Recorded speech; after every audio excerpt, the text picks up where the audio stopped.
Langkah kaki Lestari terdengar lirih di atas paving gang sempit yang mulai lembab oleh embun dini hari. Sepatu kerjanya sudah tak lagi putih. Warnanya mengabu, seperti semangatnya yang sering dicabik kenyataan. Matanya sembab, bukan karena tangis, tapi karena kantuk yang tak pernah tidur dengan sempurna. Jam di pergelangan tangannya menunjukkan pukul 1.37 pagi. Seperti malam-malam sebelumnya, pintu gerbang kontrakan nomor 7 sedikit berderit saat ia dorong pelan. Meski hanya suara kecil, namun itu cukup membuat 1-2 jendela tetangga terbuka perlahan. Lestari pura-pura tak peduli, padahal ia tahu benar apa yang sedang terjadi.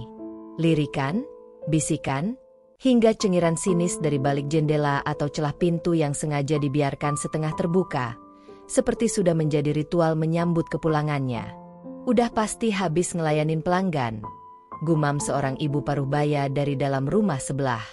Gadis sendirian, kos-kosan, pulang malam, apalagi kalau bukan begitu kerjaannya, sambung suara lainnya. Dan lihat tuh, wajahnya masih sempat dandan, ujar yang lain sambil terkekeh. Padahal, Lestari tak pernah berdandan. Pipi yang sedikit bersemu merah bukan karena bedak, tapi karena udara dingin malam yang menusuk kulit. Bibirnya pecah-pecah. Rambutnya selalu terikat ke belakang dengan karet rambut yang sama selama berhari-hari.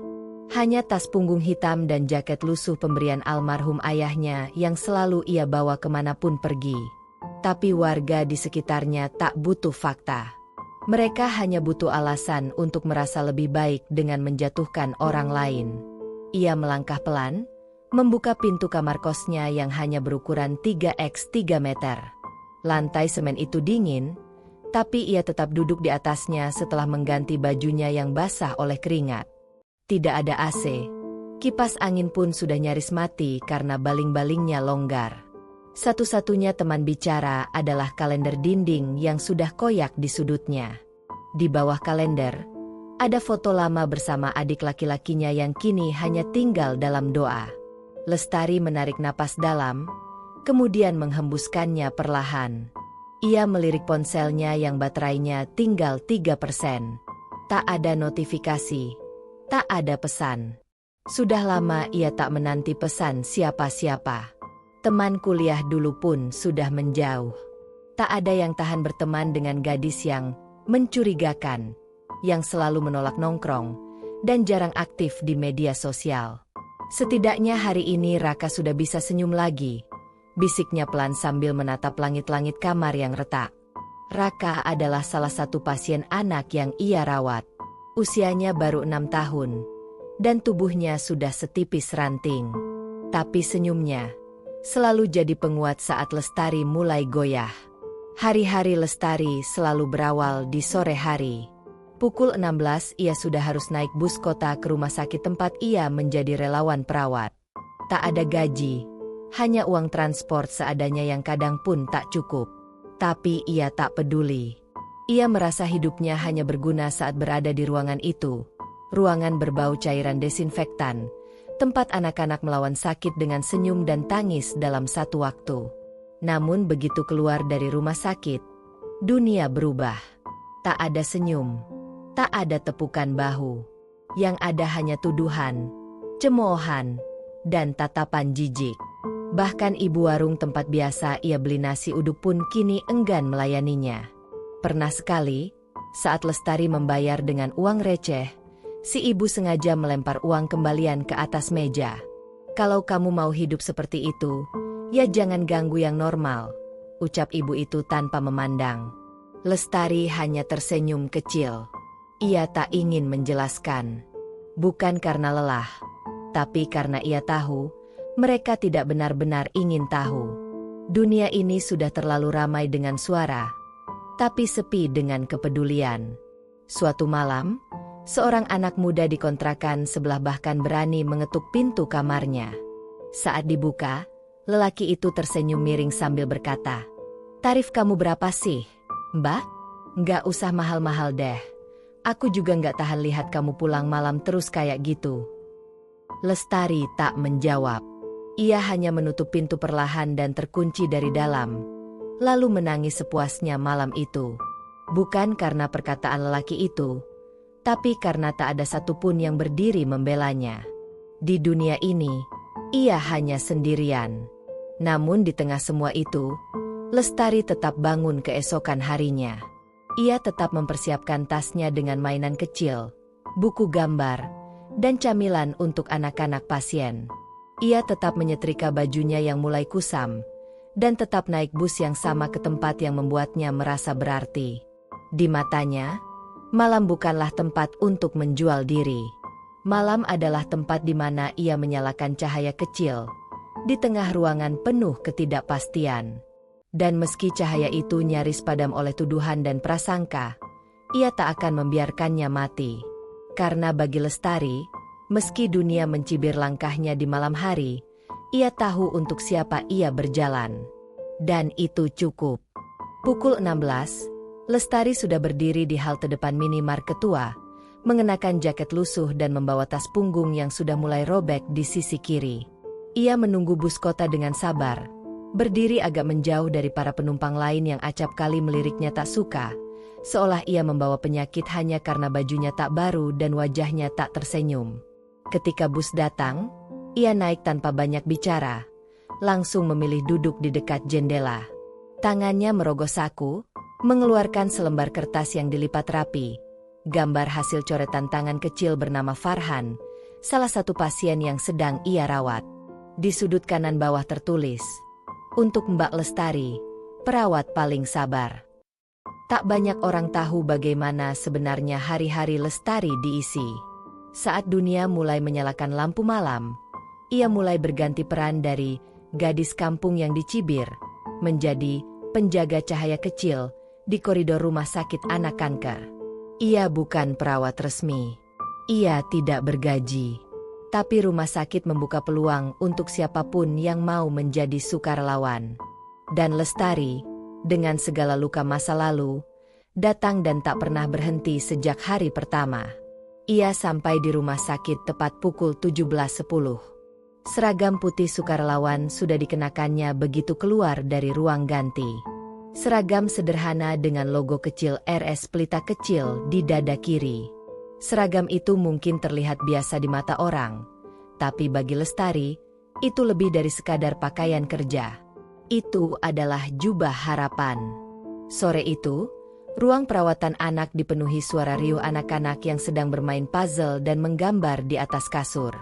Lestari langsung disambut pelukan hangat dari Raka, bocah 7 tahun yang tubuhnya kurus karena pengaruh kemoterapi. Meski rambutnya rontok dan wajahnya pucat, Raka selalu berusaha ceria saat Lestari datang. "Mbak Lestari, aku bikin robot dari kardus bekas infus," serunya bangga. Lestari tersenyum, memeluk Raka dan menatap karyanya. "Robotnya keren sekali. Raka, nanti kita bikin rumahnya juga, ya." Di ruang sebelah, ada Alia, gadis kecil yang sudah 2 bulan tak bisa bicara karena efek trauma usai diagnosa kanker tulang stadium lanjut. Ia hanya menulis dengan papan kecil. Tapi hanya kepada Lestari ia bersedia menyapa, walau sekadar menulis, "Mbak cantik, datang lagi, ya." Disinilah Lestari merasa hidup. Di tengah suara mesin infus, bau antiseptik yang menyengat, dan tatapan lelah para orang tua pasien, ia menemukan dirinya yang tak bisa ia temukan di luar sana. Ia bukan siapa-siapa di mata masyarakat, tapi bagi anak-anak ini, Lestari adalah pelita yang memberi harapan di antara rasa sakit. Menjelang malam, Lestari membantu perawat resmi mengganti perban luka operasi, menyeka tubuh anak-anak yang demam tinggi, hingga menggendong bayi yang ibunya tak bisa hadir malam itu karena harus bekerja lembur di pasar. Tak ada pekerjaan yang Lestari anggap remeh. Ia bahkan dengan tulus mencuci sprei yang terkena muntah, membuang bekas makanan yang tak habis, dan menemani pasien kecil yang menangis histeris karena takut jarum suntik. Semua ia lakukan tanpa mengeluh, tanpa pamrih, tanpa satupun orang luar tahu. Di satu sisi bangsal, ada seorang anak bernama Dia, usia 5 tahun. Ia baru masuk 2 hari lalu setelah terdiagnosa leukemia. Ibunya masih terguncang dan hanya bisa menangis di kursi tunggu. Lestari mendekatinya perlahan. "Ibu dia, kalau ibu mau istirahat sebentar, biar saya yang temani dia, ya." Wanita itu mengangguk, lalu memeluk Lestari erat tanpa sepatah kata. Tangisnya pecah, bukan karena belas kasihan, tapi karena akhirnya ada seseorang yang menyentuh bahunya dan berkata, "Ibu boleh istirahat." Menjelang pukul 22, bangsal mulai sunyi. Anak-anak satu persatu tertidur.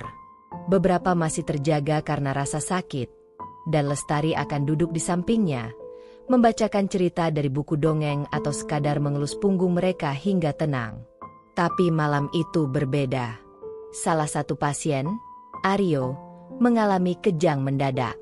Perawat utama sudah berganti shift, dan hanya ada 2 perawat jaga. Lestari tanpa berpikir panjang langsung membantu mengamankan tubuh Aryo, memegangi tangan mungilnya agar tidak membentur ranjang. Dalam panik, ia tetap tenang, memberikan arahan ke ibu Aryo untuk mencari bantuan, sambil terus menenangkan anak itu. "Tenang, Aryo. Kamu kuat. Kamu hebat. Nggak apa-apa. Ada Mbak di sini," bisiknya. Setelah ditangani, Aryo perlahan membaik. Dokter jaga datang dan mengapresiasi Lestari atas keberaniannya. "Mbak Lestari, kalau bukan kamu yang tahan tadi, kepala Aryo bisa terbentur keras." "Terima kasih ya," ujar sang dokter. Lestari hanya mengangguk. Ia tak pernah merasa luar biasa. Baginya, apa yang ia lakukan hanyalah wujud kecil dari apa yang dulu tidak sempat ia berikan untuk adiknya, Dani, yang meninggal karena tak sempat mendapat perawatan layak. Lestari menyimpan itu sendiri, sebagai janji diam yang terus ia bayar dengan waktu, tenaga, dan cinta. Pukul 00.40, Lestari bersiap pulang. Ia mengganti seragam, mencuci wajah, dan pamit pada semua perawat yang masih berjaga. Sebelum keluar dari pintu utama, ia kembali ke ruang bangsal anak-anak.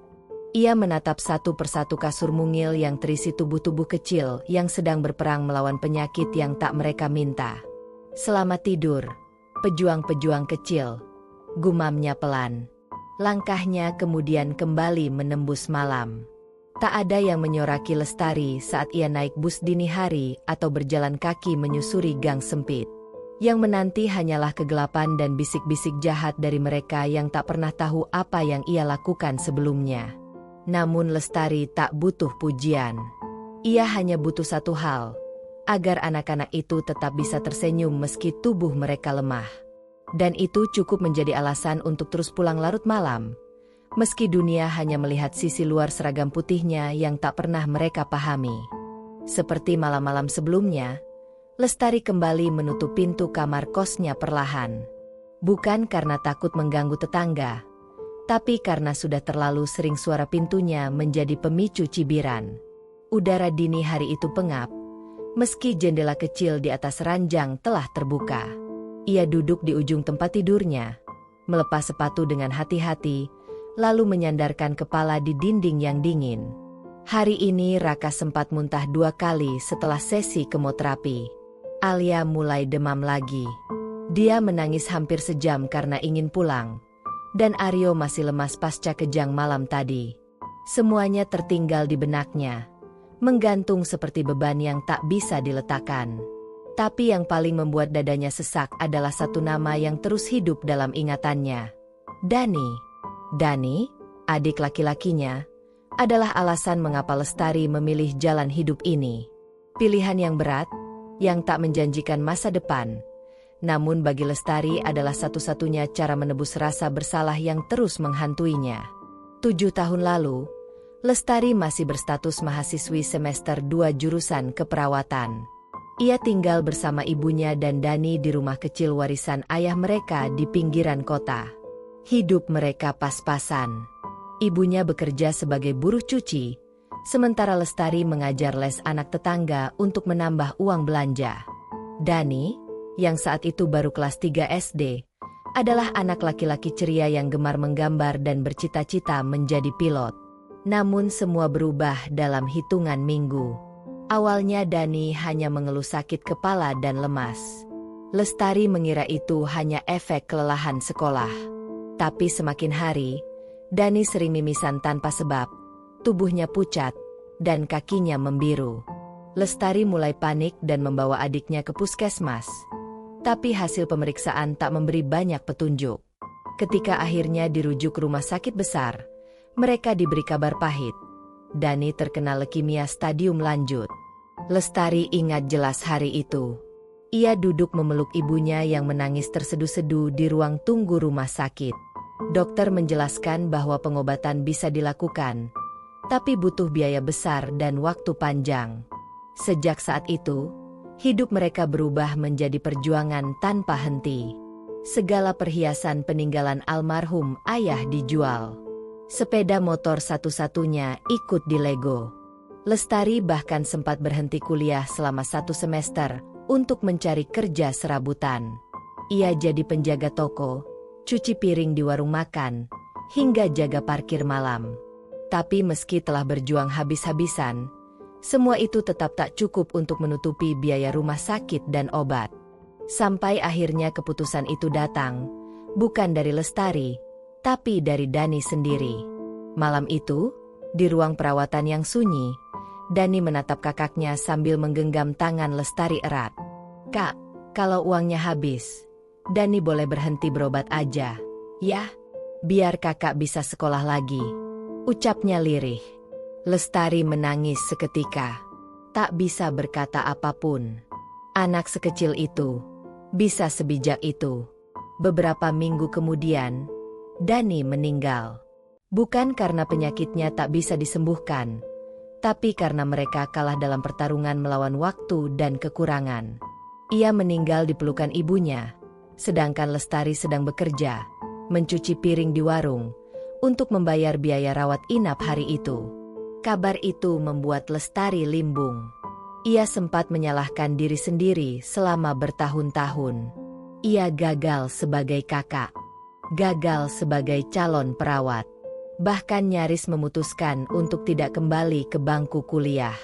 Namun suatu hari, ketika sedang membereskan lemari tua di rumah, ia menemukan sebuah map plastik berisi coretan-coretan Dani. Di antara gambar pesawat, rumah, dan pelangi, ada satu gambar yang membuatnya terdiam lama. Gambar itu memperlihatkan dirinya, Lestari, memakai seragam putih dengan tulisan, "Kakak Lestari, perawat super hebat." Tepat di bawah gambar itu tertulis tulisan kecil dengan pensil, "Kalau kakak jadi perawat, jangan biarin anak lain sakit sendiri ya." Tulisan itu mengubah segalanya. Lestari kembali kuliah. Ia bekerja paruh waktu dan kuliah dengan keras. Ia tahu ia tak punya siapa-siapa lagi setelah ibunya jatuh sakit dan meninggal setahun setelah Dani tiada. Tapi ia terus melangkah, menyelesaikan kuliah meski tanpa selebrasi atau teman dekat. Ia tak melamar pekerjaan resmi di rumah sakit, karena ia tahu panggilan hatinya bukan di situ. Ia ingin membantu mereka yang nasibnya sama seperti Dani, anak-anak yang sakit tapi tak punya cukup uang untuk berobat. Itulah yang membawanya ke rumah sakit Pelita Kecil. Sebuah rumah sakit kecil di ujung kota yang membuka kesempatan untuk siapapun menjadi relawan. Di sanalah ia memulai langkah baru. Ia tak digaji, tak mendapat pengakuan, tapi ia merasa hidup kembali. Setiap tawa anak kecil, setiap senyum orang tua pasien, setiap genggaman tangan mungil yang mencari pelukan, semuanya menjadi bagian dari penebusan jiwanya yang hancur. Namun, tak semua orang melihat itu. Di luar rumah sakit, ia tetap menjadi bahan gunjingan. Tak ada yang tahu bahwa Lestari menyimpan luka kehilangan yang begitu dalam. Tak ada yang tahu bahwa setiap malam, ketika ia memeluk anak-anak pasien yang demam, ia seakan sedang memeluk Dani. Tak ada yang tahu bahwa setiap ia menghibur anak yang ketakutan karena jarum suntik, ia sedang berbicara kepada bayangan adiknya di benaknya sendiri. Lestari menyimpan semuanya rapat-rapat. Ia tak suka bercerita. Bahkan saat ada perawat lain yang menawarinya untuk bekerja resmi dan mendapatkan gaji, ia menolak. "Aku cuma mau bantu sebisaku," jawabnya pendek. Malam itu, Sambil memandangi foto lama bersama Dani di dompetnya, Lestari berbisik pelan. Maaf, Dik, kakak nggak bisa selamatin kamu dulu. Tapi sekarang, kakak bakal jagain mereka. Semampu kakak. Angin dini hari bertiup pelan dari jendela kecil di kamar sempit itu. Lestari menutup matanya perlahan, sementara air mata mengalir tanpa suara. Luka itu mungkin tak akan pernah sembuh. Tapi Lestari telah memutuskan untuk menjadikan luka itu sebagai alasan untuk terus hidup. Karena setiap langkah kecilnya ke rumah sakit bukan hanya perjalanan seorang sukarelawan. Itu adalah langkah seorang kakak yang tak ingin ada dani-dani lain yang meninggal hanya karena tak punya cukup uang untuk sembuh.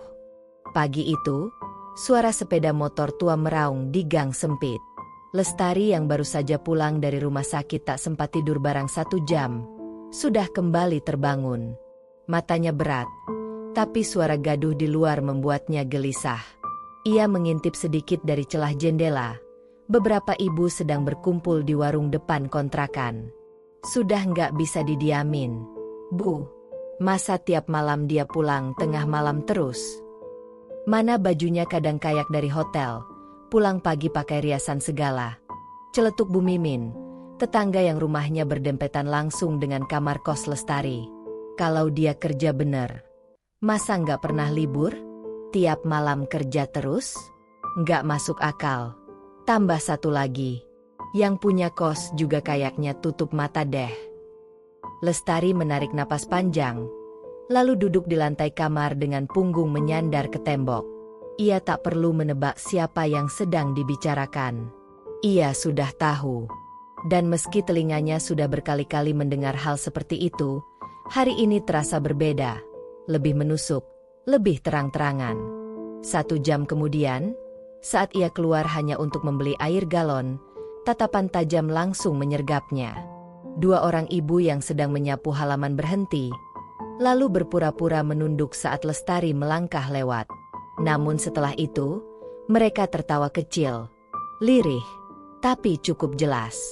Gadis sekuat apapun, tetap akan goyah bila tiap hari harus dihujani tatapan dan gumaman semacam itu. Setibanya di warung, hal lebih buruk menanti. Ibu bisa isi ulang galonnya? Tanya Lestari pelan. Pemilik warung hanya menatapnya tanpa menjawab. Tangannya menyilangkan diri di dada. Ekspresi wajahnya dingin. Udah penuh pesanan. Balik siang aja, ucapnya ketus. Padahal tumpukan galon kosong di belakang toko menunjukkan bahwa hari itu belum ada pengantaran sama sekali. Lestari tahu, ia baru saja ditolak, bukan karena alasan bisnis, tapi karena prasangka yang sudah terlanjur ditanam warga. Hari-hari berikutnya, perlakuan itu makin menjadi-jadi. Lestari merasa seperti berjalan di atas ladang ranjau. Sekali saja ia keluar rumah, puluhan mata mengikutinya dari balik jendela. Beberapa remaja laki-laki bahkan mulai terang-terangan menggoda saat ia melintas. Lagi buru-buru ke tempat kerja, Mbak? Seru salah satunya sambil tertawa. Kami bisa bayar lebih. Loh, ucap temannya sembari bersiul. Malam harinya, di saat ia bersiap menuju rumah sakit, seorang anak kecil berlari mendekatinya sambil berkata, "Ma, kata Mama, kakak kerja nakal ya? Kakak jangan ngajarin kakak aku yang kecil." Ya. Kata-kata itu menghantam jantung Lestari seperti pukulan keras. Anak-anak tak akan berkata begitu kalau bukan karena pengaruh orang dewasa di rumah mereka. Ia hanya tersenyum kaku, mengusap kepala anak itu, lalu melangkah pergi dengan langkah cepat, berusaha menyembunyikan luka yang kembali menganga. Titik puncak datang beberapa hari kemudian. Sore itu, saat Lestari baru pulang dari pasar kecil, ia mendapati tulisan dengan cat merah besar di dinding samping kamar kosnya. Pelaur murah. Pindah saja. Tangannya gemetar. Tas belanjaan berisi 2 ikat sayur dan 1 kantong kecil telur jatuh ke tanah. Ia berdiri lama di depan dinding itu, tak bisa bicara, tak tahu harus bagaimana. Warna merahnya mencolok, tinta basahnya masih menetes ke bawah. Tetangga-tetangga hanya menonton dari balik pagar rumah. Beberapa bahkan tertawa kecil. Tak ada yang peduli. Tak ada yang datang menanyakan apakah Lestari baik-baik saja. Ibu kos yang biasanya ramah pun kini berubah. Malam itu, ia datang mengetuk pintu kamar Lestari dengan nada suara tinggi. "Saya sudah cukup bersabar. Banyak tetangga yang ngeluh. Nama kontrakan saya bisa rusak. Kalau kamu nggak bisa jaga nama baik, lebih baik cari tempat lain." Lestari menatapnya nanar. "Bu, saya kerja sebagai relawan di rumah sakit. Saya bukan. Saya nggak butuh alasan. Urusannya, kamu pulang tengah malam tiap hari. Gimana orang mau percaya kalau kamu benar?" Perempuan itu langsung pergi tanpa menunggu jawaban. Malam itu, Lestari tak pergi ke rumah sakit. Untuk pertama kalinya sejak ia mulai menjadi relawan, ia absen tanpa kabar. Ia hanya duduk diam di pojok kamar, punggung bersandar pada dinding yang kini terasa lebih sempit dari biasanya. Air mata jatuh, bukan karena ia marah, tapi karena ia lelah. Ia sudah mencoba menahan semuanya sendiri. Ia berpikir, dengan diam, orang akan lupa. Tapi ternyata, diam justru membuat mereka lebih berani. Ia mengingat Dani, mengingat janji pada adiknya. Tapi malam itu, janji itu terasa jauh. Hatinya remuk. Ia mulai mempertanyakan semuanya. "Apakah aku salah memilih jalan ini?" gumamnya. Telepon genggamnya tiba-tiba berbunyi. Sebuah pesan dari perawat senior di rumah sakit. "Mbak Lestari, Raka nanya-nanya terus hari ini. Dia sedih Mbak nggak datang. Katanya mau kasih gambar baru." Lestari memandangi layar ponselnya lama, lalu bangkit perlahan, menghapus air mata, dan membuka lemarinya. Ia meraih seragam putih relawan yang tergantung rapi. Tangan kirinya masih gemetar saat menggenggam baju itu. Tapi di dalam dadanya, suara kecil mulai muncul kembali. Suara Dani. "Kalau kakak jadi perawat, jangan biarin anak lain sakit sendiri ya." Lestari menatap bayangannya di cermin. Wajah lelah, mata sembab, tapi di sana, ia menemukan sisa-sisa keberanian yang nyaris habis. Ia tahu, besok cemoohan akan datang lagi. Tatapan sinis akan tetap menyertainya di gang sempit itu. Tapi kali ini, ia tak akan diam. Lestari berdiri di depan cermin kecil yang menempel di dinding kamarnya. Wajahnya terlihat lelah. Kantung matanya mulai menghitam. Tapi malam itu, ada sesuatu yang berbeda di sorot matanya. Seberkas cahaya kecil, seperti sinar redup lilin yang tak mau padam meski diterpa angin. Ia memegang seragam putih relawannya erat-erat, lalu memakainya dengan perlahan seolah sedang mengenakan baju perang. Hatinya memang masih luka, tapi ia memilih bangkit. Bukan karena ingin membuktikan pada siapapun, tapi karena satu suara kecil di pikirannya terus mengingatkan, Raka sedang menunggu. Perjalanan ke rumah sakit malam itu terasa lebih sunyi dari biasanya. Tak ada suara dari gang. Tetangga yang biasanya bergumam atau tertawa sinis justru memilih diam. Mungkin heran melihat Lestari tetap pergi seperti biasa setelah semua perlakuan itu. Bus kota yang ditumpanginya pun hampir kosong. Hanya ada seorang pria tua yang duduk di pojok dan seorang ibu hamil yang tertidur di bangku belakang. Sesampainya di rumah sakit, Lestari disambut oleh suasana hangat yang sudah lama ia rindukan. Ruang bangsal anak-anak masih ramai.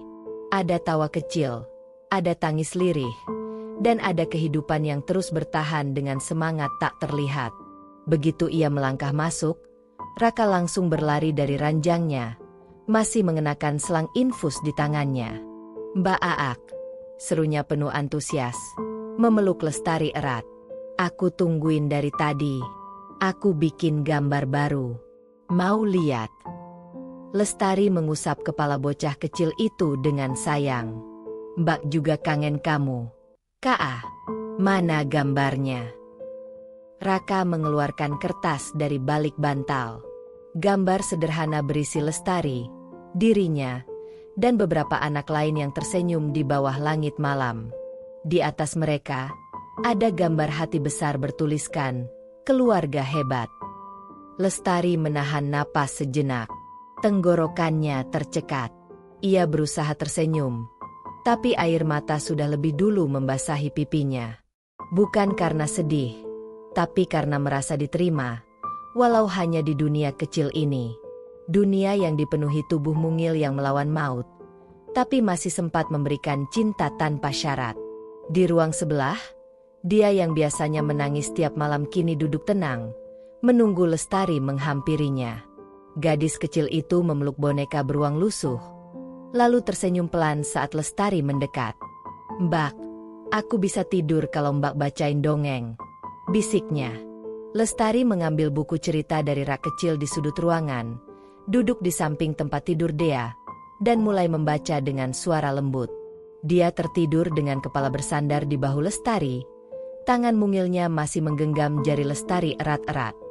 Saat itulah, tanpa mereka tahu, seseorang sedang berdiri di luar kaca bangsal, menyaksikan pemandangan itu dengan mata berkaca-kaca. Namanya Reyhan, seorang fotografer muda yang sedang melakukan proyek dokumenter untuk kegiatan sosial rumah sakit. Ia awalnya datang hanya untuk mengambil beberapa gambar formal, tapi malam itu, ia menemukan momen yang lebih dari sekadar dokumentasi. Ia menyaksikan cinta tanpa pamrih, kasih tanpa bayaran, dan pengorbanan yang tak terlihat di balik senyum Lestari. Reyhan mengambil satu foto, sebuah momen ketika Lestari membacakan cerita untuk Dea, dengan cahaya lampu redup di atas mereka dan sorot hangat dari mata Lestari yang tulus. Ia tahu, foto itu bukan sekadar gambar. Itu adalah cerita. Cerita tentang seseorang yang dipandang rendah, tapi ternyata menyimpan keagungan yang tak bisa dibeli siapapun. Keesokan harinya, Reyhan mengunggah foto itu di akun Instagram pribadinya, disertai caption yang panjang. "Saya datang ke rumah sakit ini untuk mendokumentasikan kegiatan relawan. Tapi saya tak menyangka akan bertemu dengan sosok luar biasa seperti perempuan ini. Namanya Lestari. Ia bukan perawat resmi. Ia tak digaji. Tapi hampir setiap malam ia datang untuk menemani anak-anak yang sakit parah. Ia menggendong, menyuapi, memeluk, dan menyemangati mereka. Dalam diam, ia menjadi ibu, kakak, sahabat, dan cahaya bagi anak-anak itu. Saya tak tahu bagaimana kehidupannya di luar sini, tapi saya tahu satu hal. Dunia kita terlalu cepat menilai dari penampilan. Terlalu cepat mencemooh tanpa tahu cerita. Jika kalian melihat Lestari berjalan pulang malam-malam, jangan hakimi dulu. Mungkin, kalian sedang melihat seorang pahlawan yang tak butuh panggung." Unggahan itu viral dalam semalam. Komentar berdatangan dari ribuan orang. Banyak yang terharu, banyak yang marah karena mengetahui bagaimana Lestari diperlakukan oleh lingkungan tempat tinggalnya. Akun Reyhan dibanjiri pesan dari jurnalis, aktivis sosial, dan masyarakat umum yang ingin membantu Lestari. Namun di rumah sakit, Lestari belum tahu apa-apa. Ia tetap bekerja seperti biasa. Tetap menyeka keringat anak-anak yang demam, tetap menyuapi yang tak bisa makan sendiri, tetap menyanyi pelan untuk yang takut tidur sendiri. Hingga akhirnya, seorang perawat senior mendekatinya sambil membawa ponsel. "Mbak Lestari, kamu udah lihat ini belum?" Lestari menatap layar ponsel itu. Foto dirinya bersama dia. Caption panjang yang menyebut namanya. Ribuan komentar yang menyemangati. Ia terdiam. "Ini, dari mana?" bisiknya. "Dari Reyhan, fotografer yang datang malam kemarin. Dia ceritakan semua tentang kamu. Orang-orang di luar sana baru tahu siapa kamu sebenarnya." Malam itu, untuk pertama kalinya, Lestari merasa dirinya tidak benar-benar sendiri. Tapi bukan viral yang membuatnya lega. Bukan pujian yang menghapus lukanya. Yang membuatnya menangis malam itu adalah komentar dari seorang ibu yang menulis, "Anak saya juga pernah dirawat di sana.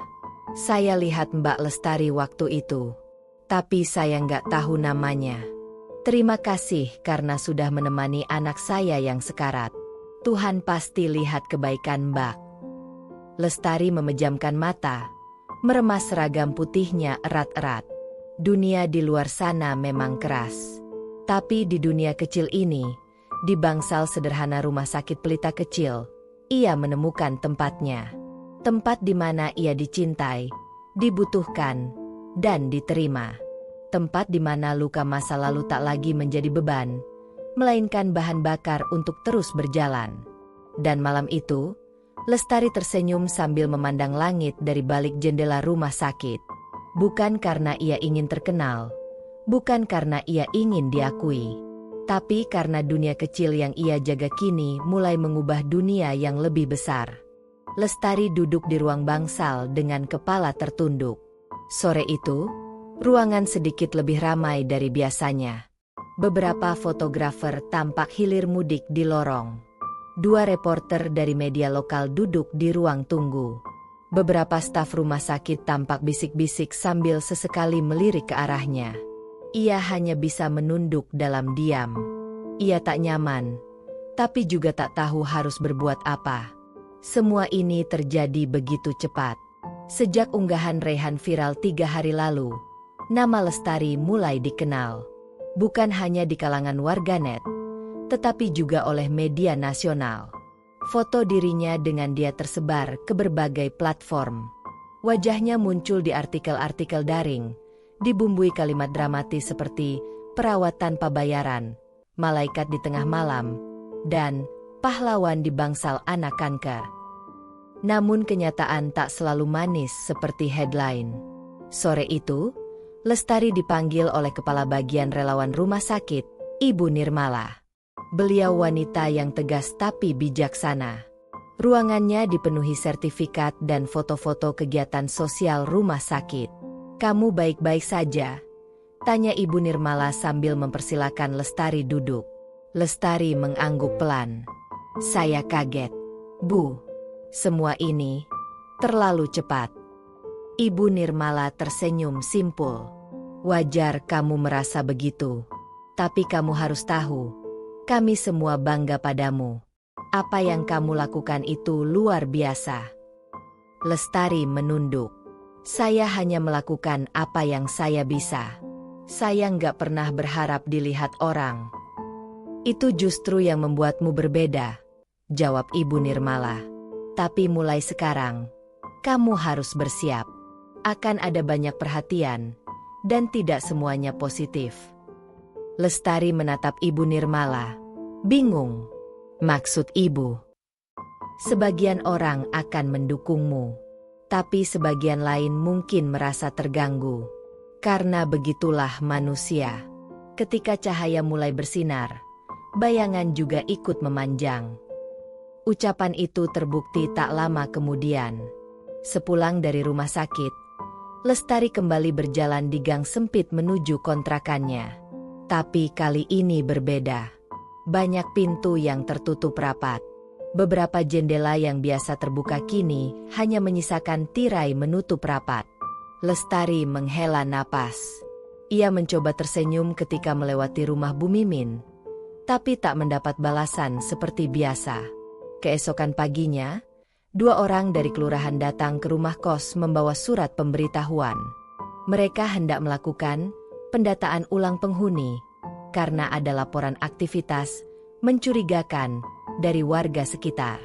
Lestari diminta menyiapkan identitas lengkap dan surat keterangan pekerjaan. Ia heran. "Kenapa baru sekarang?" tanyanya. Petugas hanya menjawab datar. "Kami hanya menjalankan tugas sesuai laporan warga." Hari itu, Lestari tahu, tidak semua orang senang melihat dirinya dipuji. Citra, gadis misterius yang pulang malam, sudah telanjur melekat. Dan sekarang, saat semua orang tahu siapa dirinya sebenarnya, cerita lama yang mereka bangun perlahan runtuh. Dan bagi sebagian orang, kebenaran lebih menakutkan daripada kebohongan yang mereka pelihara. Sore itu, Bu Kos memanggil Lestari. "Aku nggak ngerti kamu ini siapa sebenarnya. Tiba-tiba wartawan datang nyari kamu. Rumah ini jadi ramai.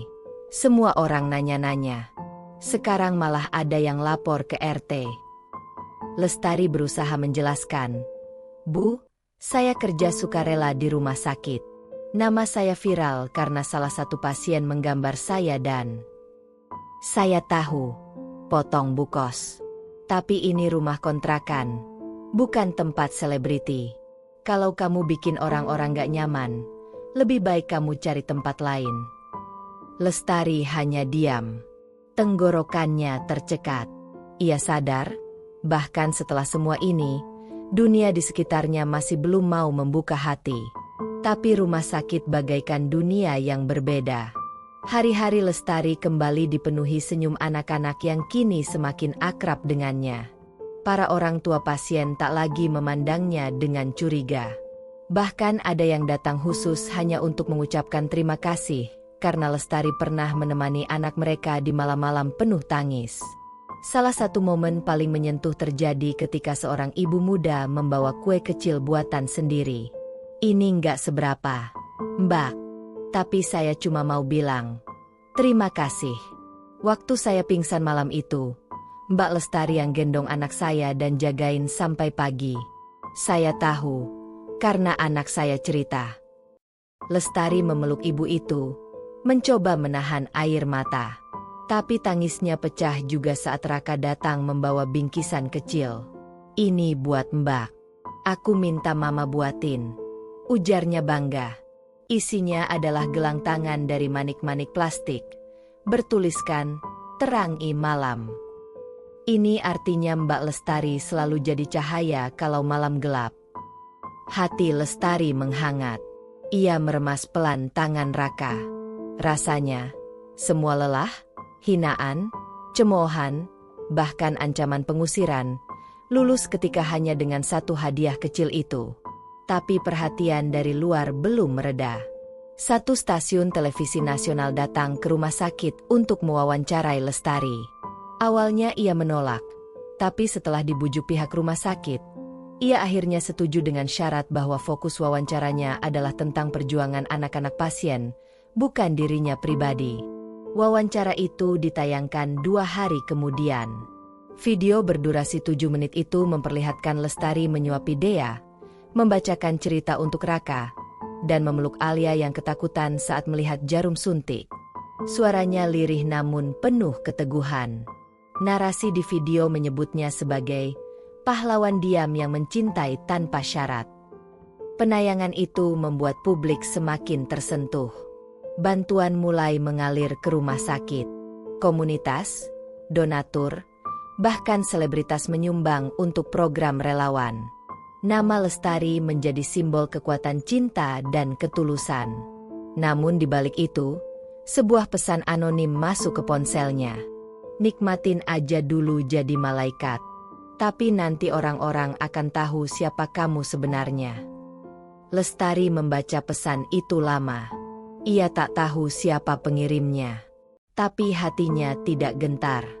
Ia tahu, semakin terang dirinya dilihat, semakin besar pula bayangan yang hendak menjatuhkannya. Tapi kali ini, ia tak akan lari. Ia sudah melewati titik terendah. Sudah dicaci, sudah diusir, sudah dihina. Tapi semua itu tak bisa meruntuhkan pondasi hatinya yang telah dibangun dari rasa kehilangan dan cinta yang dalam. Lestari sadar, cahaya memang bisa menyilaukan. Tapi ia juga tahu, gelap tak akan pernah bisa memadamkan cahaya, selama ia tetap memilih menyalakan nyala kecil di dalam dirinya. Dan ia akan terus menyalakan cahaya itu. Untuk Dani. Untuk Raka. Untuk setiap anak yang terbaring di bangsal rumah sakit dengan harapan yang menggantung. Pagi itu langit Jakarta tampak kelabu. Lestari berdiri di halte kecil dekat pertigaan jalan, mengenakan jaket tua dan tas punggung yang selalu menempel di punggungnya. Biasanya, ia hanya akan menatap lalu lintas dan membiarkan pikirannya tenang. Tapi hari itu, perasaannya tak bisa damai. Sejak menerima pesan anonim 2 hari lalu, pikirannya tak berhenti mengulang kata-kata itu. Nikmatin aja dulu jadi malaikat. Tapi nanti orang-orang akan tahu siapa kamu sebenarnya. Siapa yang mengirimnya? Dan apa maksudnya? Lestari memang bukan malaikat. Ia tahu itu. Masa lalunya bukan lembaran putih tanpa noda. Ia menyimpan banyak cerita yang tak pernah dibagikan, bahkan kepada staf rumah sakit sekalipun. Tapi pesan itu terasa seperti ancaman. Dan ia tak bisa mengabaikannya begitu saja. Setibanya di rumah sakit, Lestari mencoba mengalihkan pikirannya dengan pekerjaan. Raka minta ditemani ke ruang fisioterapi. Alia minta digendong karena kakinya sakit. Dia ingin menggambar bersama. Lestari mengerjakan semuanya dengan senyum, tapi hatinya masih bergemuruh. Siang itu, saat sedang duduk istirahat di ruang pantry, ponselnya kembali bergetar. Satu pesan baru masuk. Kali ini disertai foto. Foto lama, buram, tapi jelas. Seorang gadis berseragam SMA berdiri di depan warnet, bersama dua laki-laki seusianya. Di pojok kanan bawah foto itu tertulis waktu dan lokasi, sekitar 8 tahun lalu, di kampung halamannya. Jantung Lestari seketika berhenti berdetak. Itu dirinya. Bersama Herman dan Reza. Dua nama yang tak pernah ia sebut lagi selama bertahun-tahun. Dua sosok dari masa lalu yang justru ingin ia kubur dalam-dalam. Pesan itu disusul satu baris kalimat pendek. Masih ingat mereka? Aku punya lebih banyak foto dan cerita. Herman dan Reza adalah dua laki-laki dari kampungnya yang dulu dikenal nakal dan sering bikin keributan. Saat Lestari masih SMA, ia sempat dekat dengan Herman karena satu kegiatan OSIS. Tapi hubungan itu cepat berubah.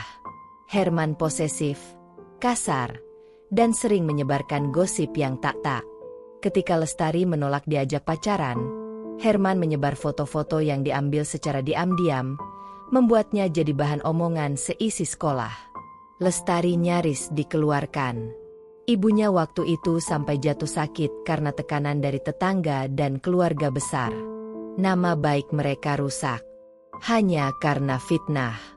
Hanya karena seorang anak perempuan menolak cinta laki-laki yang merasa berhak memilikinya. Itulah alasan Lestari pergi ke Jakarta. Ia ingin memulai hidup baru. Menutup rapat kisah kelam itu. Tapi kini, bayangan lama itu datang lagi, mengetuk pintu masa kini yang baru saja sedikit terang. Sore harinya, ketika Lestari sedang membantu seorang anak ganti perban, Rehan datang ke rumah sakit. Ia membawa kamera, seperti biasa, tapi raut wajahnya tampak cemas. Mbak Lestari, aku perlu bicara. Lestari mengangguk dan mengajaknya ke taman kecil di belakang bangunan. Di sana, Rehan menunjukkan ponselnya. Sebuah akun Instagram anonim baru saja mengunggah foto yang sama dengan yang dikirim ke Lestari. Disertai caption, "Beginikah wajah malaikat? Lihat siapa dia sebenarnya." Ada lebih dari 300 komentar dalam 1 jam. Sebagian membela, tapi sebagian lagi mulai mempertanyakan siapa Lestari. Beberapa bahkan mulai menyebutnya munafik, wanita pencitraan, dan manipulatif. Aku rasa ini bukan ulah orang iseng, kata Rehan pelan. Ini personal, Mbak. Dan kayaknya, orang ini benar-benar kenal kamu dari dulu. Lestari mengangguk lemah. Suaranya gemetar saat menjawab, aku tahu siapa dia. Malam itu, Lestari menuliskan semuanya dalam buku hariannya. Tentang masa lalu, tentang fitnah, tentang Herman dan bagaimana ia kehilangan banyak hal karena satu kebohongan yang dibesar-besarkan. Ia menuliskan semuanya, bukan untuk dibaca orang lain, tapi untuk mengakui kepada dirinya sendiri bahwa ia pernah rapuh, bahwa ia pernah takut, dan sekarang, ia harus berani lagi. Tapi tak sampai di situ. Keesokan harinya, seorang pria datang ke rumah sakit, mengaku sebagai wartawan investigasi dari salah satu media online. Ia mencari Lestari, mengatakan ingin mewawancarai lebih dalam tentang masa lalunya yang sedang jadi sorotan. Untungnya, pihak rumah sakit menolak wawancara tersebut, menyatakan bahwa privasi Lestari harus dilindungi. Namun kabar itu terlanjur menyebar. Tetangga kembali bergunjing. Ada yang menyindir di depan Lestari saat ia pulang malam. Nah, tuh kan, bener kan? Kemarin dielu-elukan, sekarang kebongkar juga siapa dia sebenarnya. Makanya jangan sok suci kalau masa lalu kotor. Tapi Lestari tidak diam kali ini. Ia berhenti melangkah, menoleh ke arah dua ibu yang sedang berdiri di depan warung. Saya memang bukan orang suci, ucapnya lirih tapi tegas. Saya punya masa lalu, tapi saya nggak pernah menyakiti siapapun. Saya kerja tiap malam bukan untuk pamer, tapi karena saya tahu rasanya kehilangan. Kedua ibu itu terdiam. Tak menyangka Lestari akan menjawab. Saya tahu saya bukan siapa-siapa. Tapi kalau kalian punya waktu, datanglah ke rumah sakit itu. Lihat sendiri apa yang saya kerjakan. Lihat anak-anak yang saya temani setiap malam. Kalau setelah itu kalian masih mau hina saya, silakan. Lestari lalu melanjutkan langkahnya. Di balik punggungnya, gang itu terasa lebih sempit dari sebelumnya. Tapi langkahnya mantap. Karena untuk pertama kalinya, ia tidak lari dari masa lalunya. Ia menerimanya. Ia berdiri di atasnya. Dan ia tak akan membiarkan siapapun menghancurkan hidupnya hanya karena luka lama yang pernah ia tanggung sendirian. Malam itu, Lestari kembali menulis. Tapi kali ini bukan di buku harian. Ia menulis di akun media sosial rumah sakit, dalam kolom khusus untuk para relawan. Ia menulis, "Nama saya Lestari. Saya memang bukan orang sempurna. Saya punya masa lalu yang tidak mudah. Tapi saya berdiri hari ini bukan untuk menceritakan betapa pahitnya hidup saya, tapi untuk menunjukkan bahwa setiap orang bisa memilih menjadi lebih baik. Saya memilih merawat anak-anak yang tak punya siapa-siapa. Saya memilih jadi cahaya, walau kecil, karena saya tahu seperti apa rasanya hidup dalam gelap. Kalau ada yang ingin tahu siapa saya sebenarnya, datanglah. Tapi jangan hakimi dari foto atau rumor. Lihatlah dari tangan-tangan kecil yang saya pegang setiap malam. Dari tawa mereka, dari pelukan mereka. Di sanalah saya sebenarnya berada." Postingan itu dibagikan ribuan kali. Bukan hanya orang asing yang tergerak, tapi juga orang-orang yang dulu mencibir. Beberapa tetangga mulai mendekat. Tak semua, tapi cukup untuk memberi harapan bahwa luka masa lalu tak harus terus dibiarkan berdarah. Karena Lestari tahu, hidupnya mungkin tak akan pernah benar-benar bersih dari bayangan. Tapi selama ia terus berjalan dengan cahaya, bayangan itu tak akan pernah menang. Malam itu, udara Jakarta masih hangat, tapi hati Lestari justru dingin. Ia duduk di bangku kayu rumah sakit sambil menatap langit yang kelabu. Sudah hampir 2 minggu sejak foto lamanya menyebar. Meskipun sebagian orang mulai paham dan banyak yang membelanya, sebagian lagi tetap tinggal di sisi gelap yang gemar menuduh tanpa tahu cerita. Tapi Lestari tetap datang ke rumah sakit. Setiap malam. Setiap waktu anak-anak itu butuh pelukan, butuh cerita, butuh tawa. Bahkan ketika pikirannya masih berkecamuk, tangannya tetap hangat menyeka keringat Raka. Mulutnya tetap menggumamkan dongeng untuk Dea. Ia tahu, keberadaannya bukan tentang popularitas, apalagi validasi dari dunia luar. Ini tentang jiwa-jiwa kecil yang percaya padanya, yang melihat dirinya bukan dari masa lalu, tapi dari pelukan hari ini. Namun dunia ternyata belum selesai memperhatikannya. Suatu pagi, Lestari dipanggil oleh Ibu Nirmala ke ruang rapat kecil di lantai 2 rumah sakit. Ada 2 orang yang belum pernah ia temui di sana. Seorang perempuan muda dengan blazer abu-abu, dan seorang laki-laki berkemeja putih yang terlihat rapi dan kalem. "Lestari," sapa Ibu Nirmala dengan senyum hangat. "Kenalkan, Ini Mbak Dina dari Yayasan Cahaya Indonesia dan ini Pak Hadi dari Kementerian Sosial. Lestari menegang seketika.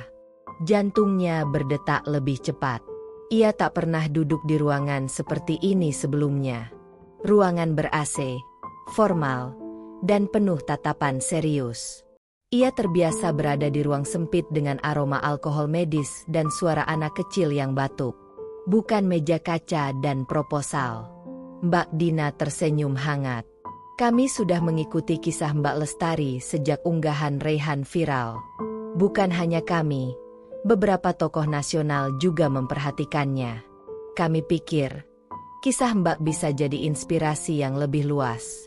Untuk itu, kami ingin mengundang Mbak sebagai penerima penghargaan, pejuang kemanusiaan muda, dari yayasan kami, yang akan diserahkan di acara nasional minggu depan di Gedung Pertunjukan Jakarta. Lestari terdiam. Ia bahkan tak tahu harus menjawab apa. Penghargaan? Panggung nasional? Pak Hadi ikut menambahkan, saya tahu ini mungkin di luar zona nyaman Mbak Lestari, tapi ini bukan soal selebritas. Ini tentang menyuarakan sisi manusia yang kerap diabaikan. Banyak relawan yang bekerja diam-diam seperti Mbak. Tapi tidak semua berani berdiri saat dihina. Mbak salah satunya. Masih dalam kebingungan, Lestari menatap Ibu Nirmala. Bu, saya takut. Nanti orang bilang saya cari panggung, cari perhatian. Ibu Nirmala menepuk tangannya. Lestari, kadang, panggung bukan tempat kita meminta pengakuan. Tapi tempat kita berdiri untuk orang-orang yang tak bisa bicara. Anak-anak itu, orang tua mereka, para relawan lain. Kamu bisa jadi suara bagi mereka. Lestari tak menjawab saat itu. Tapi malamnya, saat Raka tertidur sambil menggenggam tangannya, dan dia mencium pipinya sebelum tidur, Lestari menatap mereka lama. Ia mengerti. Mungkin ia tak butuh panggung. Tapi dunia perlu tahu bahwa orang-orang seperti Raka, dia, dan anak-anak lainnya, ada. Dan mereka butuh cinta. Butuh perhatian. Butuh suara. Dan jika dirinya bisa jadi corong kecil untuk menyuarakan itu, meski suaranya masih bergetar, maka ia akan mencoba. Hari acara pun tiba.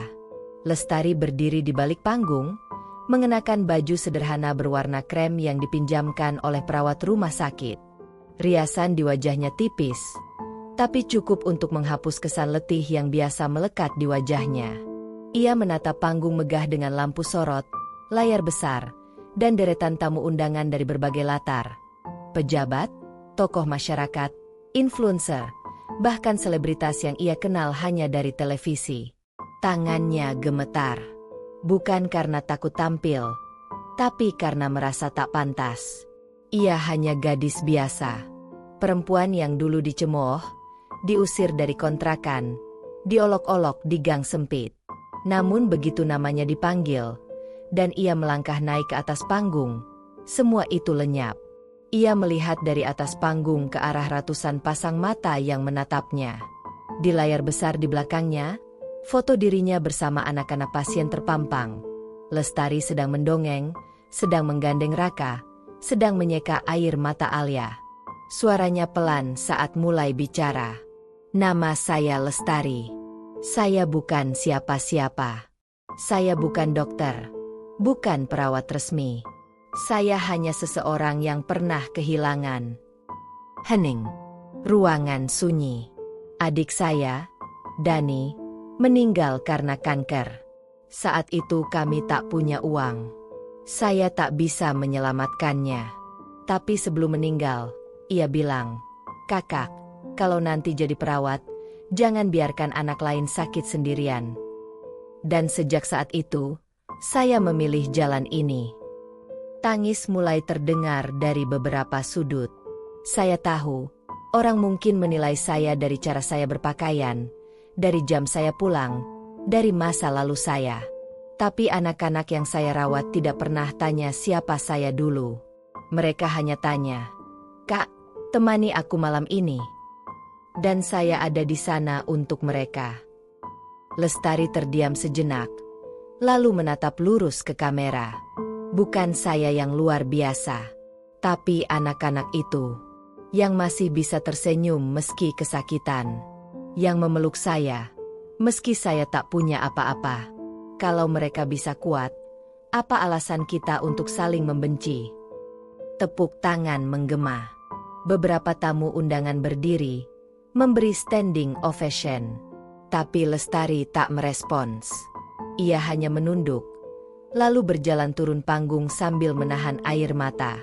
Bukan air mata bahagia, tapi air mata lega. Karena ia akhirnya bisa berdiri tanpa membawa malu. Tanpa merasa harus menjelaskan siapa dirinya.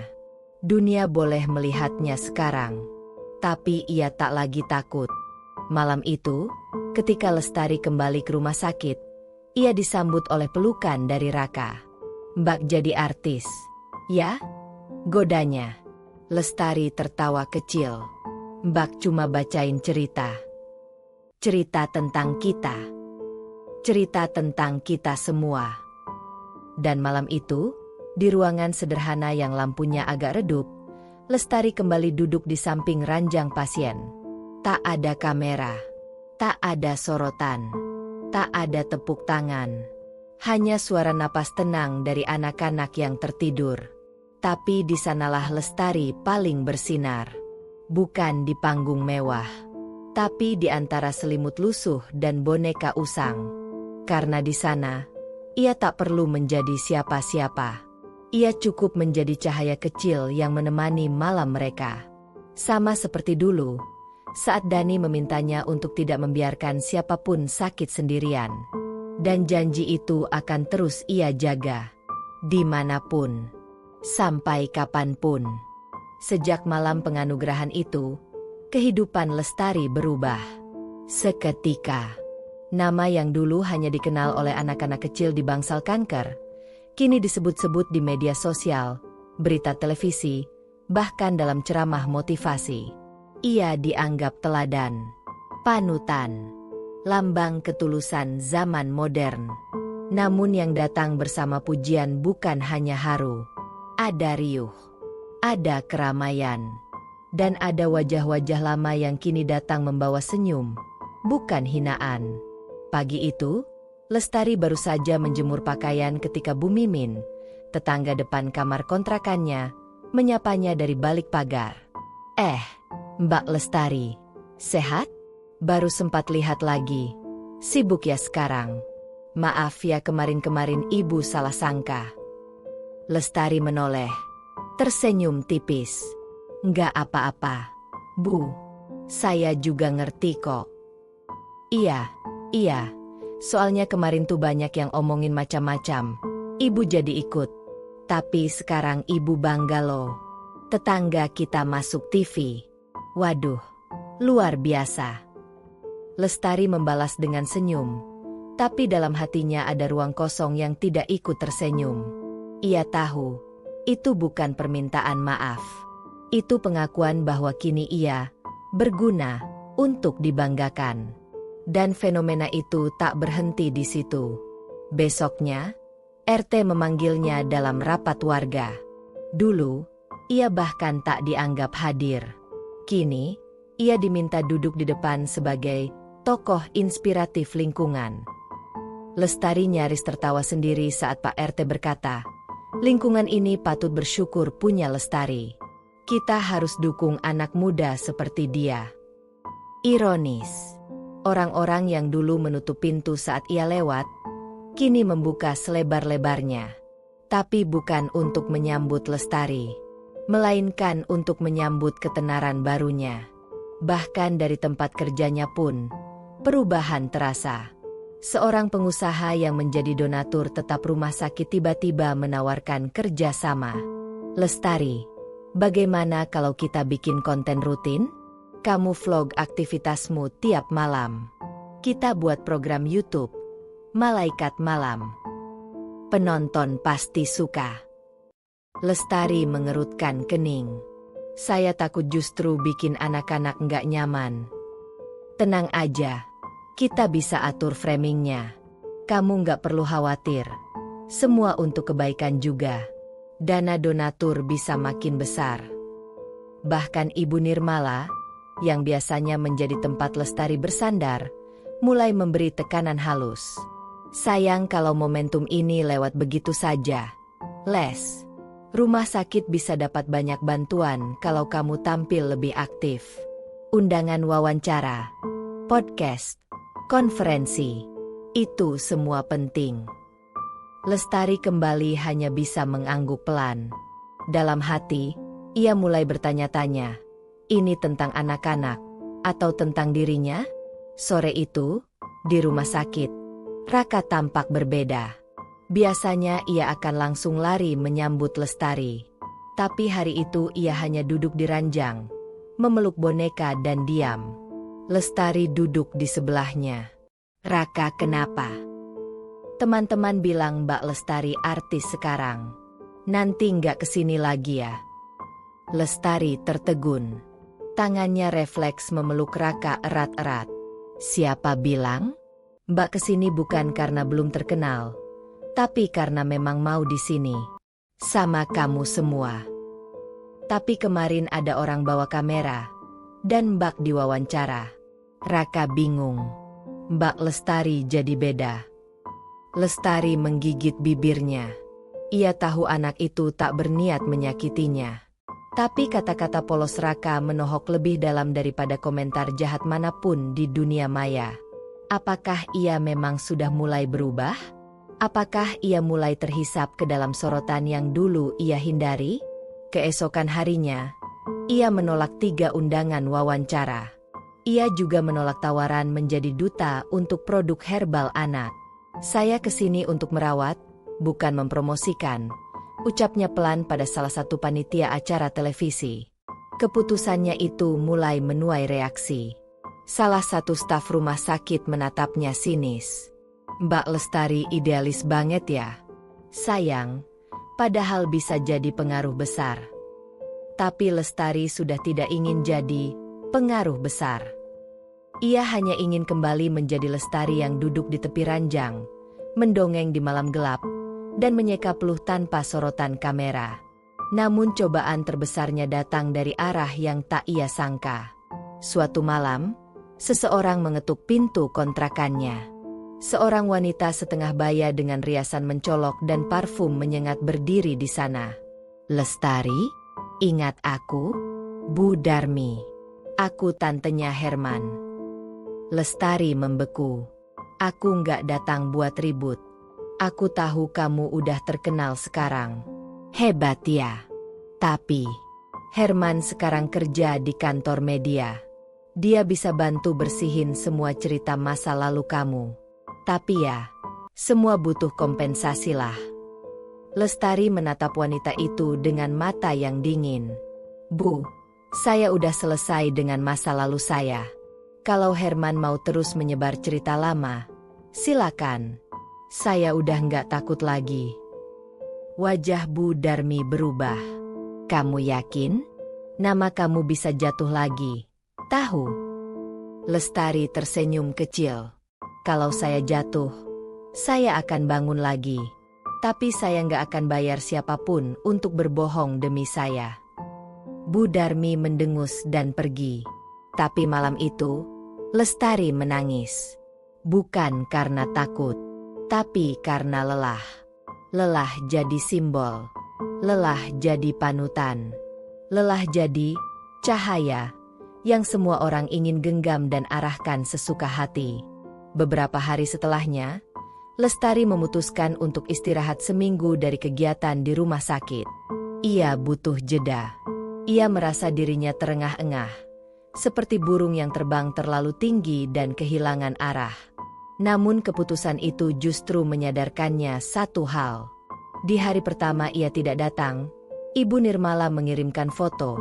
Raka menangis sepanjang malam dan menolak makan. Hari kedua, dia muntah karena stres dan terus-menerus bertanya kapan Lestari datang lagi. Hari ketiga, Alia menulis surat kecil, dititipkan pada perawat. Mbak Lestari, kalau Mbak udah capek sama kita, nggak apa-apa. Tapi boleh nggak peluk aku sekali lagi aja? Lestari membaca surat itu sambil terisak. Ia sadar, cahaya yang ia bawa bukan milik dirinya, tapi milik anak-anak itu. Dan jika ia pergi, kegelapan mereka akan kembali lebih pekat dari sebelumnya. Ia pun kembali ke rumah sakit malam itu juga. Tanpa kamera, tanpa undangan media, tanpa siapa-siapa. Dan anak-anak itu menyambutnya seolah ia tak pernah pergi.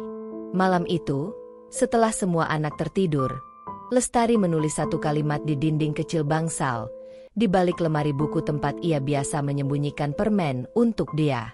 Tulisannya kecil, hanya untuk dirinya sendiri. Biar cahaya itu tetap menyala, aku harus tetap jadi manusia biasa. Karena Lestari tahu kini, terlalu banyak sorot bisa membutakan. Terlalu banyak pujian bisa mengubur tujuan. Tapi kalau ia tetap menjadi dirinya sendiri, dengan tulus, dengan sederhana, dan tanpa pamrih, cahayanya akan terus berarti. Bukan sebagai tokoh viral, tapi sebagai pelita kecil yang menerangi malam bagi mereka yang benar-benar membutuhkannya. Hujan turun deras sejak pagi. Jakarta tampak sendu, seolah ikut mengiringi isi hati Lestari yang hari itu penuh dengan rasa yang tak bisa dijelaskan. Bukan sedih, bukan juga senang, tapi semacam kesadaran akan sebuah ujung yang sebentar lagi datang. Bukan ujung dari perjuangan, melainkan ujung dari satu bab dalam hidupnya. 1 minggu sebelumnya, Ibu Nirmala memanggilnya untuk membicarakan tawaran dari Yayasan Internasional Kesehatan Anak. Mereka tertarik mengajak Lestari bergabung dalam program pelatihan relawan di luar negeri selama 6 bulan. Tujuannya, memperluas pengalaman dan memberi kesempatan Lestari untuk melihat bagaimana sistem pelayanan anak bekerja di negara lain. Tiket, akomodasi, dan biaya hidup semuanya ditanggung. Kesempatan langka, namun keputusan tidak mudah. 6 bulan berarti meninggalkan rumah sakit. Meninggalkan anak-anak, meninggalkan malam-malam yang telah menjadi napasnya sendiri. Pergilah, ucap Ibu Nirmala lembut. Kadang kita harus pergi untuk kembali dengan lebih kuat. Tapi, kalau saya pergi, siapa yang temani Raka saat dia mimpi buruk? Siapa yang hibur dia waktu dia sakit perut? Siapa yang bacakan cerita untuk Alia? Anak-anak akan bertumbuh. Les. Mereka akan rindu, tapi mereka juga akan belajar mandiri. Dan mereka akan bangga karena tahu Mbak Lestari mereka sedang belajar menjadi lebih hebat lagi. Lestari terdiam lama. Namun malam itu, saat melihat Alia menggambar bintang dan menulis di bawahnya, untuk Mbak Lestari yang selalu nyalain lampu saat mimpi buruk, hatinya luluh. Ia tidak bisa menyia-nyiakan kesempatan ini. Bukan untuk mengejar nama, bukan untuk prestise, tapi karena jika ia ingin jadi cahaya yang lebih besar, ia perlu belajar lebih banyak. Bukan untuk dirinya, tapi untuk mereka, anak-anak yang selama ini bergantung pada senyumnya. Hari terakhirnya di rumah sakit datang lebih cepat dari yang ia harapkan. Ia membawa kotak kecil berisi surat-surat kecil dari anak-anak, gambar-gambar, boneka buatan tangan, dan sehelai syal biru dari Dea. Raka memeluknya erat sambil berkata, "Kalau Mbak pulang nanti, bawa cerita dari luar negeri ya. Aku pengen tahu bentuk rumah sakit di sana." Alia menatapnya dengan mata bulat, lalu berbisik, "Kalau Mbak pulang dan aku udah sembuh, kita main ayunan di taman, ya?" Lestari mengangguk, menahan air mata. Ia tidak ingin anak-anak melihatnya menangis. Bagi mereka, ia harus tetap kuat. Tetap menjadi sosok yang menenangkan, bahkan saat hatinya sendiri retak. Sebelum pergi, ia sempatkan satu hal kecil, menuliskan satu pesan di belakang setiap buku cerita yang biasa ia bacakan. Pesan itu sederhana, seperti, "Kamu anak kuat, jangan takut ya," atau, "Mbak Lestari selalu doain kamu dari manapun." Dan satu tulisan besar ia tempel di pintu rak buku. Pelita bisa pergi, tapi cahaya akan tetap tinggal. Kabar kepergiannya cepat menyebar. Media kembali menyorot, tapi kali ini Lestari memilih diam. Ia menolak wawancara. Tidak ada pernyataan resmi. Ia hanya mengirim satu unggahan singkat. Saya pergi bukan untuk menjauh, tapi untuk kembali dengan lebih banyak harapan yang bisa saya bawa pulang. Anak-anak mengajarkan saya apa arti kuat. Sekarang giliran saya belajar agar bisa lebih berarti bagi mereka. Komentar membanjiri, tapi Lestari tak membacanya satu persatu. Ia sudah lelah jadi konsumsi. Kali ini, ia ingin pergi sebagai manusia biasa, bukan simbol apapun. Di Bandara Soekarno-Hatta, ia berdiri di pintu keberangkatan dengan tas sederhana dan buku catatan di tangan. Ia melihat ke sekeliling. Tidak ada yang mengantar. Tidak ada selebrasi. Tapi ia tidak kesepian. Dalam hatinya, suara Dani masih hidup. Kakak, jangan biarin anak lain sakit sendirian. Ia membisikkan doa dalam hati, menyebut satu persatu nama anak yang pernah ia temani. Dani, Raka, Dia, Alia, Hani, Bima, semuanya. Dan untuk pertama kalinya sejak lama, Lestari merasa damai. 6 bulan berlalu. Dalam waktu itu, Lestari belajar di 3 negara. Ia melihat bagaimana anak-anak dirawat dengan sistem yang tertata rapi, bagaimana relawan diberi peran penting, dan bagaimana masyarakat benar-benar memelihara rasa kemanusiaan. Ia juga belajar bahwa tidak semua negara sempurna. Tapi dari ketidaksempurnaan itulah, ia belajar banyak. Ia mencatat. Ia bertanya. Ia berdiskusi. Ia kembali menghidupkan sisi dirinya yang dulu sering ia kubur karena harus bertahan hidup. Dan akhirnya, saat pesawatnya mendarat kembali di Jakarta, Lestari tahu, ia sudah pulang sebagai versi dirinya yang lebih utuh. Saat ia kembali ke rumah sakit, tidak ada karpet merah, tidak ada sambutan besar. Tapi di ruang bangsal, anak-anak sudah menunggu. Mereka melompat, berlari, memeluknya seperti tidak pernah ada jarak waktu. Mbak Lestari pulang. Kamu bawa cerita kan? Mbak, ini gambar kita buat Mbak. Ia melihat dinding bangsal. Ada gambar matahari, pelangi, dan satu lukisan sederhana. Siluet perempuan memegang tangan anak kecil dengan latar malam bertabur bintang. Tulisan di bawahnya. Cahaya di ujung malam. Ia menangis. Kali ini ia tak tahan. Tapi tak ada yang menertawakannya. Karena air mata itu bukan karena luka, tapi karena cinta yang terlalu dalam untuk ditahan. Beberapa tahun kemudian, Lestari mendirikan sebuah yayasan kecil. Namanya Rumah Pelita. Tempat anak-anak yang sedang menjalani pengobatan bisa bermain, belajar, dan bermimpi. Tempat relawan bisa bekerja tanpa rasa takut jadi tak terlihat. Dan di satu ruangan khusus, tertempel kutipan kecil. Aku tak akan pernah jadi cahaya paling terang, tapi aku akan selalu jadi pelita yang tetap menyala saat semua orang tertidur. Nama Lestari tak lagi viral. Ia sudah lama keluar dari sorotan media. Tapi ia tak pernah hilang dari hati anak-anak yang dulu pernah ia peluk. Karena di dunia yang gemar mengagungkan bintang, Lestari memilih jadi lilin kecil, yang tetap menyala, meski tak pernah terlihat dari kejauhan. Dan dalam sunyi malam, di antara ranjang besi dan selimut usang, cahaya itu tetap hidup, menyala, hangat, dan abadi. Tamat.